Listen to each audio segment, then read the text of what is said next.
Welcome back to the No Limits podcast. Today we got a very special guest with us. We got my boy Overtflow. How you doing today, brother? Let the people What's know. up? What's up? Thank you guys for having me. Yo, it's Overtflow. What's going on, you guys? Very excited to be on the No Limits podcast. I know that Keemstar was just on the first one, right? And Keemstar, if you don't know, Yes, he's my uncle. So we got, family business, family things. Here I am.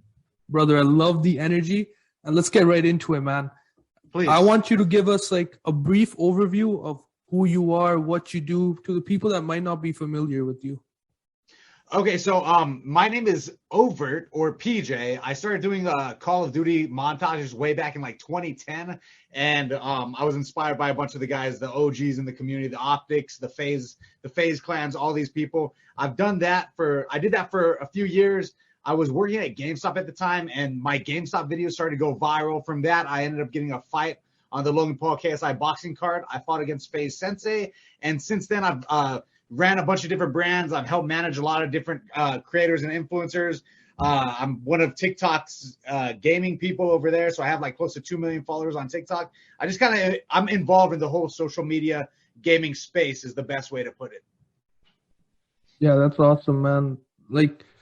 So what I wanted to start off with is the most recent news, right? As you know, Showstar coming March 5th.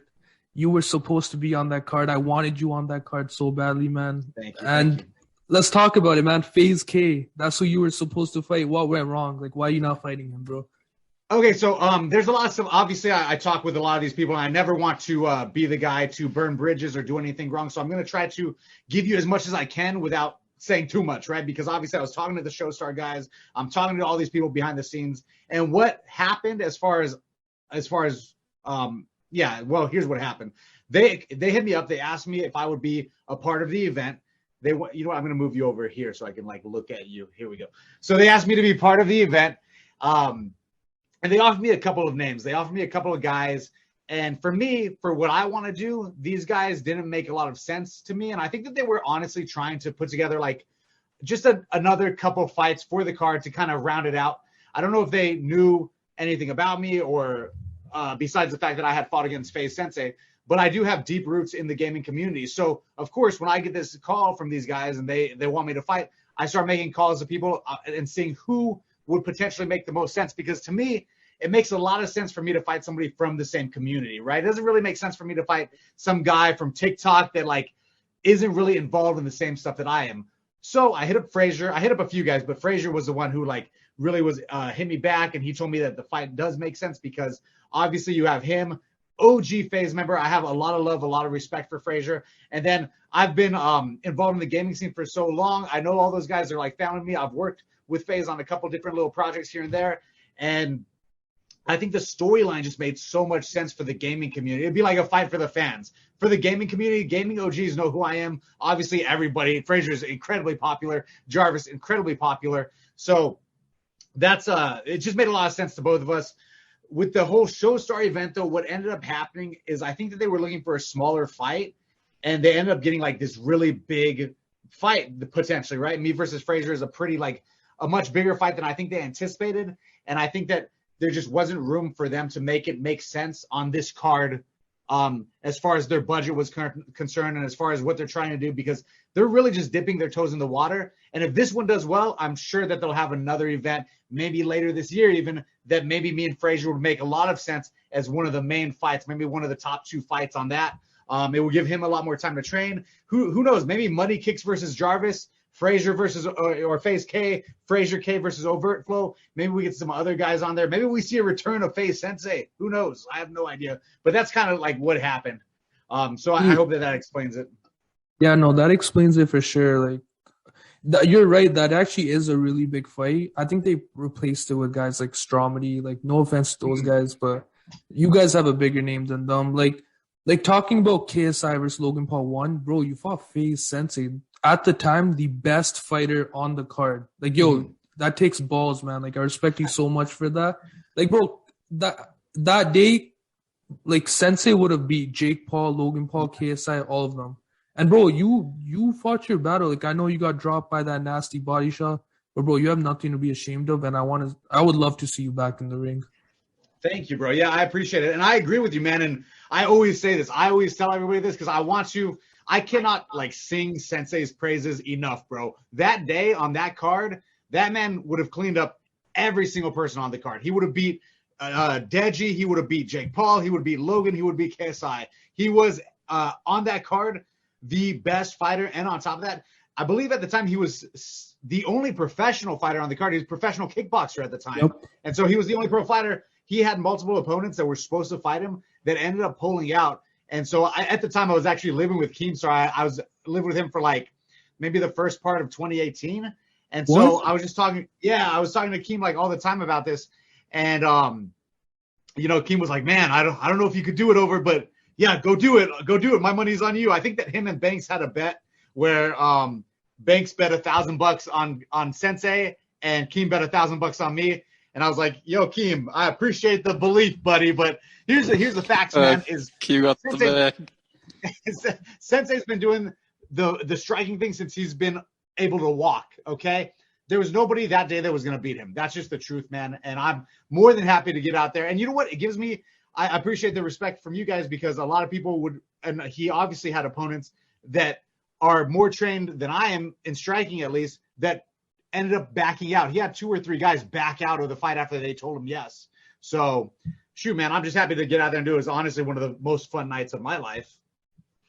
No, for sure, bro. Like, and speaking more about show start, we got to get your official predictions, man. Let's get the main event and co-main event. Let's start off with co-main event. I think I know who you're going to choose, but Face Temper or King Kenny? All right, we already know bro, you can see this right here. You know that Temper is like one of my brothers. He's like literally one of my favorite people in the community. Temper's honestly, bro, Temper's like family to me. So I'm already going to be biased in that aspect. But then just speaking from, I've been with Temper. I've done private jiu-jitsu lessons with Temper, me and Temper. I've trained with Temper a bunch. Every time I'm over at the FaZe house, this man is always, this man always wants to go do a little bit of training all the time. And that's something that you can't, people either have that or they don't. This man is always down to go train. Every time I've been there, we've done jiu-jitsu together. We've gone and trained somewhere together. Me and Sensei went and literally the whole week and all he was doing is training striking with Sensei. I know this man's been around it for so long. And I don't know enough about King Kenny, if I'm being honest. But what I do know is this. If Temper has been doing this whole time, he's got a body space awareness thing that most people will not have if they just dove into boxing. Temper definitely takes it. For me, obviously, I'm biased, phase up, but Temper's going to win this. And Temper's huge, bro. People don't realize how big Temper is. Like, this man is, all the boys on FaZe, for some reason, they look like a basketball team. I don't know why they're all so tall and big. But I'm going with Temper, of course. I think he has more experience. And I think he's kind of vicious, man. I think the people don't realize because he doesn't put a ton of his personality out there. Man's a little bit vicious. So what's the Modern Warfare 2? Tactical nuke incoming. He needs to play that on his walk out to the ring. That would be amazing. No, that would be crazy. So you're saying like he has very good work ethic, and so this is why he'd be able to, win in this? Mm-hmm. Yeah, he has a great work ethic, but this is something where he's not just doing this boxing thing like, oh, I'm going to dive into it and do some boxing. This man lives and breathes a martial arts lifestyle. Every time I've ever been around him, which has been a lot, he's always trying to train. And that's like a lifestyle that, most people just don't have. It's kind of like if you look at somebody like Sensei or even somebody like me, I do jiu-jitsu 5 days a week, 3 hours at a time. And that's something that somebody couldn't expect to just, I'm going to try this jiu-jitsu thing out and come and choke you unconscious over it. Nobody's going to be able to just hop in and do that. I live this lifestyle, right? So for somebody to just hop in and try to get there, I don't think it's going to work. Temper's been around this a long time. He was training with Sensei way before, 10 years ago. He's been training in striking martial arts. So yeah, I think that he definitely has the experience and the work ethic to make this thing happen. So what about, you think Temper can get it done by knockout? Yeah, I definitely, so I don't know how heavy his hands are as far as a KO thing is concerned, but I think he could 100% get it done by TKO for sure, because I think that there's going to be a lot of unanswered shots And I think that Temper is going to for sure take it. Okay. So what do you think about the main event? Deji versus Alex Wasabi. Deji versus Alex Wasabi. I think that, I have seen so many people say so many different things about this, but I got to say, Deji, I don't care what anybody says.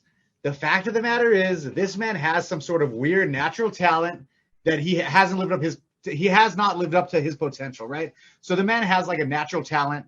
And I think that from what I've seen, it looked like the first couple of events, he really wasn't giving it his all, And now if we got a real strict training regimen with him and we got him training hard, mixing that in, because sometimes I know people like this, man. I know so many people that are naturally talented that just don't put in the work for some reason. And it's because they can get by so much on that natural talent. But then you take somebody like that and you get them to actually train. I think Deji's going to come out. And obviously all we've seen from Alex Wasabi is FuzzyTube. Did he KO him? Did he straight KO him or what was that?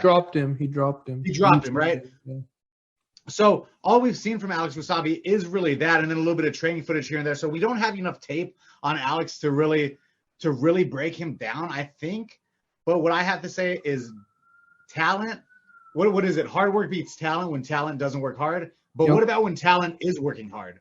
Because Deji's got talent, and it looks like he's working hard. I got to go with my guy Deji. And obviously I know Deji too. So Deji's a great kid. I like Deji a lot. And I'd love to see him go out there and get a win. He's got one of the coolest stories in the whole boxing space because it seems like people got KO'd and left, or people lost one, left, never came back. This man lost again, and he's still like, no, I'm still in here. I'm gonna get this win, and you gotta have respect for that as well. Yep. All right, Manib.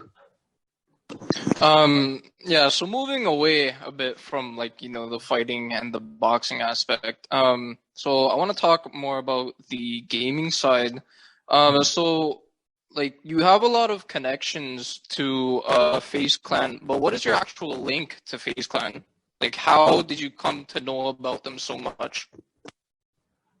So basically, I mean, you could go through I think that I just have known them online forever, bro, because we started our channels about the same time. I was watching FaZe Clan videos as inspiration for my videos. You can go back to some of my first montages, literally in my first 5 videos, maybe I'm doing sniper montages. I'm hitting the temper shot. I'm hitting all these different shots that I'm replicating the shots hit in the FaZe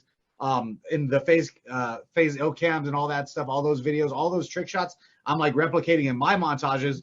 So I had been doing that for so long. And then I think probably 2014, I think FaZe Rain hit me up or something. And so basically since then, I've just we've always known each other because we're both part of the same gaming community. And you got to remember, the gaming community was so small back then. Somebody could have, 2,000 subscribers, but everybody would know who they were because the gaming community was only a few dozen of us, it felt like. So everybody kind of was friends to some degree. And then once I started going to events in 2016, the FaZe boys were some of the first people I ever met, and we obviously connected on the fact that we're all OG in this game. And then ever since then, I've just been those are a bunch of the boys on FaZe, a bunch of the boys who are not on FaZe anymore. I'm basically just super tight with all the OGs of the Call of Duty community. It's not specifically the FaZe guys, but obviously they're the biggest names that I feel like I get recognized so much for either being the GameStop guy, for my TikToks now, of course, for the boxing fight, or for being somewhat affiliated with FaZe Clan. And I'm not signed to FaZe Clan or anything like that. I've helped a bunch of the FaZe Clan members with little projects and stuff.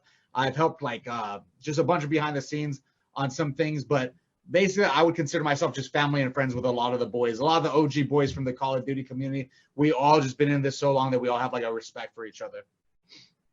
Oh, okay. So it's basically kind of growing up with them in a sort of sense. It's everyone's every 12-year-old's dream to, be a part of FaZe, straight up putting FaZe in your clan tag and all of that. Right. No, for sure, man. So exactly that. I would just consider myself family and friends with them. And man, obviously, bro, we're connected, man. I had the fight with FaZe Sensei.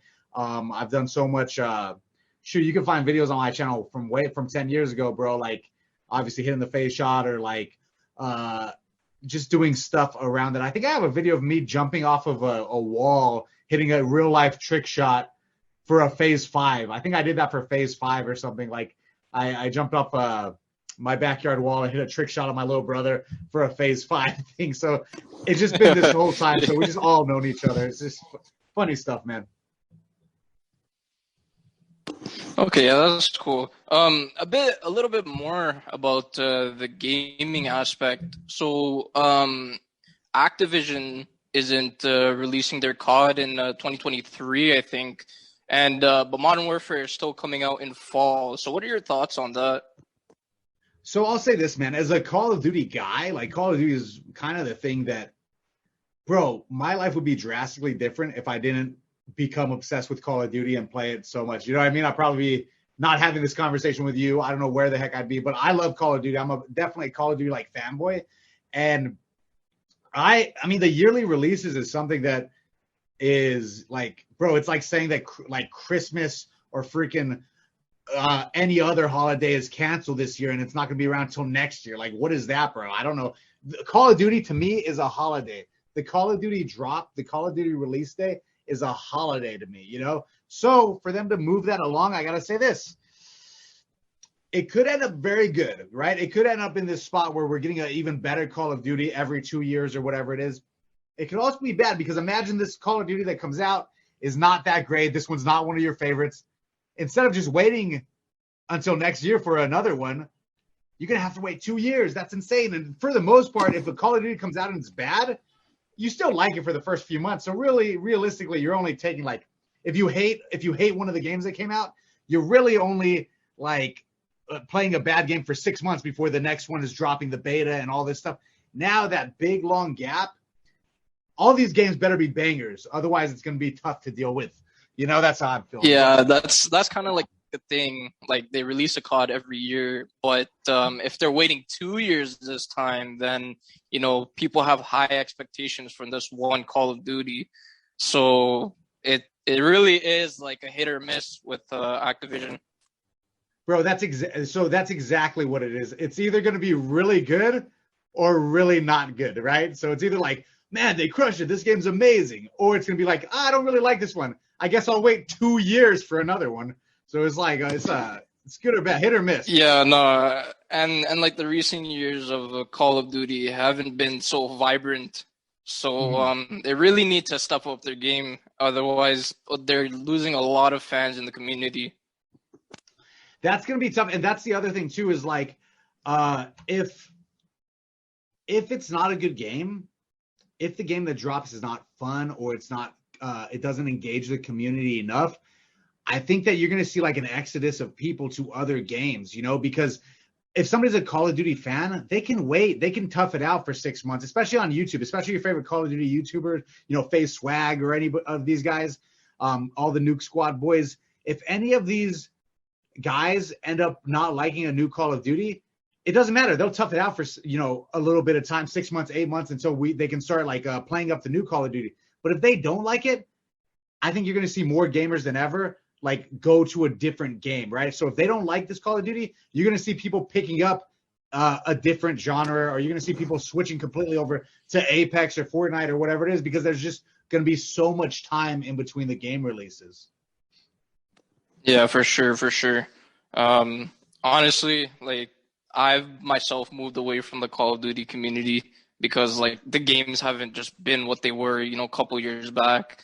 But well, I mean, it's interesting to see what they might do in the 2 year span. So that's always like something to look forward to. Yeah, they might honestly crush it, and I hope that they do, man. I'm a big fan. Like I said, I'm a Call of Duty fanboy, bro. I would love for them to come out with like just a game that absolutely crushes it, that everybody loves. Because I mean, there's games that we could have all played for 2 years, you know, like Black Ops 2, amazing game. Black Ops 3, even I know so many YouTubers that were playing Black Ops 3 for like 2-3 years even. And then of course Warzone, Call of Duty, like just Warzone in general. That's a game that people could play for. How long has Fortnite been around? 5 years or something? Warzone's going to be around for that long, I think. You know, it's like if they could make like home runs like that, then it's going to be totally worth it. All right, Proud. All right, Overflow. So the final topic I wanted to talk about is one thing I really like about you is how you adapt to what's popular on the internet.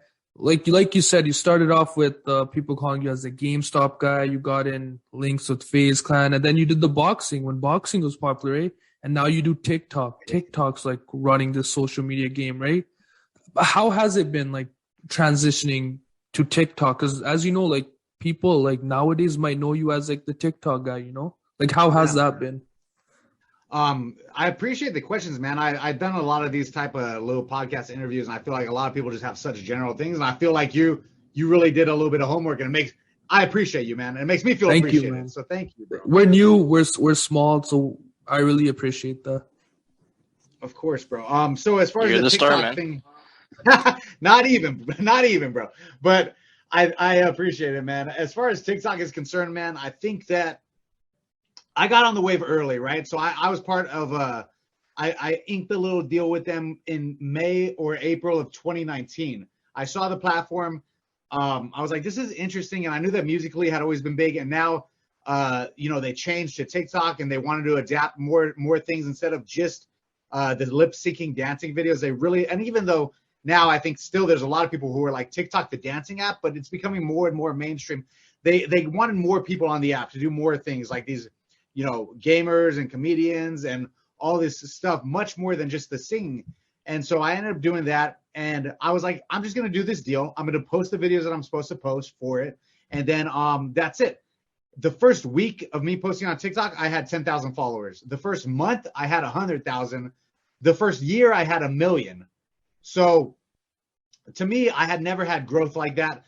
My videos never were doing numbers like that.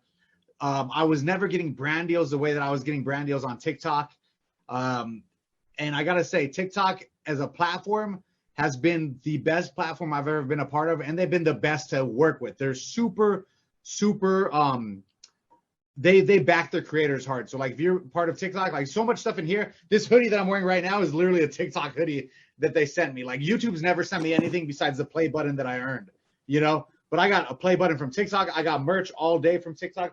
I got a skateboard on the wall from TikTok. They fly me to events. So just to work with TikTok, I can't say enough good things about the platform. And as far as my style of like the type of content that I've always made, I always ran into the problem of a lot of people saying that the stuff that I made was like too high energy almost for YouTube, or it was too kid friendly, was a lot of like comments I would get on YouTube. Cause like, I don't swear. And I am kind of like when I'm making content, when I'm talking, I am a little bit like loud in your face kind of guy, but that type of content works perfectly for TikTok. So when I made that switch, it worked wonderfully. And I think that there's so much happening behind the scenes at TikTok, and they're so, like you said, that I'm adaptive. TikTok is very adaptive to their audience. They are working on so many things behind the scenes that they've told us that I don't even know what I'm allowed to say. But you've seen how much TikTok has adapted to become this major platform. I think that TikTok is literally number one over. I believe, and you can tell me if you don't think so, but I think that TikTok is the number one app right now out for both creators and for the audience. I think it's the best app out right now, and I think that they're going to continue moving in that direction. From everything I've seen, they have so many more features coming out that I think they're going to honestly continue to be the number one app for at least a good while. No, like I don't even remember what the question was. Like no, statistically, you're right, because TikTok overtook in Google, which is like unheard of. Like every creator, like YouTube, I hate to say it, but it's only good for now, I guess. Mr. Beast is always gonna kill it. Podcasts and music videos. People don't have the attention span where they can just watch a whole YouTube video. That's where TikTok is perfect. It's like 30 seconds, minute clips, and they get to see your energy. Bro, Overflow, you have great energy. And I think you're perfect for TikTok. You're absolutely right. Thank you, bro. I appreciate it. And the cool thing too, do you have TikTok? I do have TikTok, but I don't post on it. No. You don't do you use it though? Do you scroll through it? Yep, 100%. Okay, so I spend a lot of time on there, and man, I have to say I've never, as far as me being just a viewer, as an audience member, I've never felt like an app really catered to, like, it's such a tailored experience. Everything, if I pull up my TikTok right now, you know what I'm gonna get? I'm gonna get jujitsu stuff. I'm gonna get Call of Duty. I'm gonna get Fortnite. I'm gonna get like UFC stuff, and then I'm probably gonna get like girls shaking their booties. And these are all things that I like. You know, it's just, but like every video, it's rare for me to find a video where I'm like, I absolutely hate this. Almost everything that I scroll through is like, oh, I like this. Oh, I like this. The FYP on TikTok, the For You page, the recommended videos are perfect. Like as far as it's way better. YouTube does not recommend to me as it doesn't recommend videos as well to me as TikTok does, right? So even so though I like do the get TikTok algorithm. So sorry to cut you off. Like oh the no, you're good. TikTok algorithm, like the TikTok algorithm would probably be like a more tailored experience as compared to YouTube. So like, would you say like in comparison with YouTube that you could interact better with your audience on TikTok, or is it that like YouTube was better for that? Like, which one would you prefer? So so here's the thing. I think that YouTube is still at the end of the day going to be better for interacting with your audience because of the format of YouTube and how to like see your subscriptions and all that stuff. TikTok at the end of the day, you either have to go to somebody's profile or you have to scroll through one video at a time, right? And if you're following somebody, they'll pop up. But you know, I'm following 1,000 people. I'm not going to scroll through 1,000 videos every day. So sometimes I don't really see the creators' videos of everybody that I follow. Whereas YouTube, you got that recommended page, you got the subscription page. It's much easier to find the content that maybe you want to find, right? It's you get everything at a glance. You get to see the big picture a little bit better than TikTok. And so because of that, your audience on TikTok or your audience on YouTube rather is going to be much more in tune with everything that you're doing. Whereas TikTok, you know, your audience isn't going to watch every single video necessarily, even though you have a better chance of reaching a larger audience on TikTok, I believe. You're going to hit more of your audience on YouTube every time, is how I feel. Okay, yeah, that makes perfect sense. So you'd say that TikTok is much easier to interact with your audience. I mean, YouTube is much bigger and easier to interact with your audience than TikTok. Right. So if I was going to sell like a T-shirt or something and I wanted my audience to buy it, it'd have to be through YouTube. I think that if you give me like you only get one video to post on TikTok or YouTube to sell merch to your audience, I'm going to pick YouTube because more of my followers will see that. Whereas on TikTok, yeah, some of my followers will, but the chances are much greater on YouTube. Okay, yeah, that makes perfect sense. Yeah. All right, Overflow. I don't want to take much of your time. I just got one last question. You're a UFC fan, right? Who you got? Yes, sir. Jorge Masvidal or Colby Covington? Bro, I got to be honest with you, man. This fight is one that I've been excited for a long time. I've been watching Georgie since freaking Kimbo sliced backyard fights. Me and my cousin were watching that like way back when, man. So I love Jorge Masvidal. I think he's super entertaining. I think he's obviously a super entertaining fighter. Colby Covington, of course, he made that crazy heel switch, but at this, I think that as far as a grinding style, I just think that Colby has like some of the best.